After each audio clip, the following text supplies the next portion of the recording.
Hey, comic book fans, today we're talking about Something is Killing the Children, issue 2. Now, I've been sick off and on, so it's a godsend I'm able to do this video, drop it on Friday. But between that time, I've been reading, and I've read a few of these books by now. And I'm not gonna lie, it's a really good, like, urban horror fantasy, I would say. And I add the horror into it because, like, if you know this series, it makes complete sense. It's probably one of the better urban fantasy in comic books, especially when it comes to that horror. And the first few pages that we see is this guy getting ready to go to work, and it's him and his mother, and we find out that he is the older brother of one of the girls that was taken. Here's one of the craziest things, right?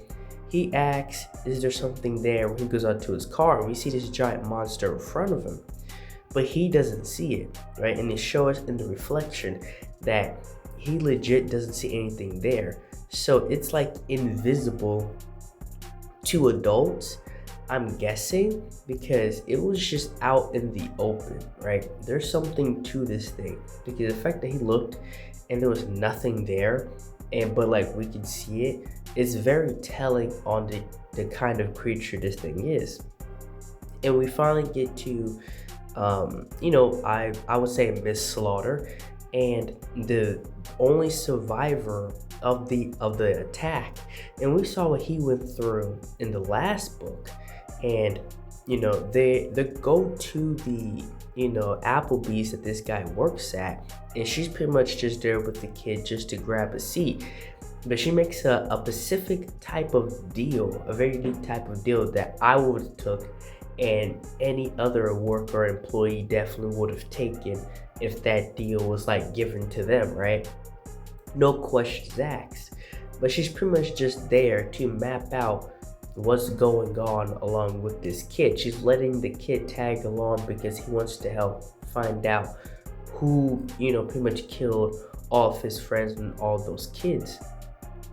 And one thing I do like about this book is that, like, not every page something is happening, but each page something counts. Like, there's not a wasted panel or page in this book, right? Even though if it may feel like it's kind of slow, if it's reading slow, it means something and it's going towards something. Every interaction with the characters so far in this series means something. They play some sort of part in the overall book itself. And I like these subtle back and forth conversations that Slaughter has with these kids, and the subtle conversations and questions that are asked as well. And they're just there sitting there, and he doesn't know, obviously he doesn't know the boy, and he doesn't know Erica, but he goes back over there after he is one of the other employees told him that he's the last survivor, and he's like a suspect, or he's somebody of a person of interest, and obviously nobody knows who the girl is. And he starts getting very aggressive because, again, his younger sister was one of the ones that were taken. And as they're trying to leave because he's making the scene, he actually physically grabs her right after, like, her knife falls out of her backpack. And so she's telling the boy just to go outside, and that's when she has to kind of like put the guy down, right? But he starts to get aggressive, and then he tells them both to leave. Very emotional, very quick. It's very unique how the first interaction happens, and then after the interaction happens, and then the woman that is responsible for this starts asking the boy these insane questions. And it was just a very unfortunate interaction. They couldn't even stay there barely 5 minutes before everything fell apart for them, right?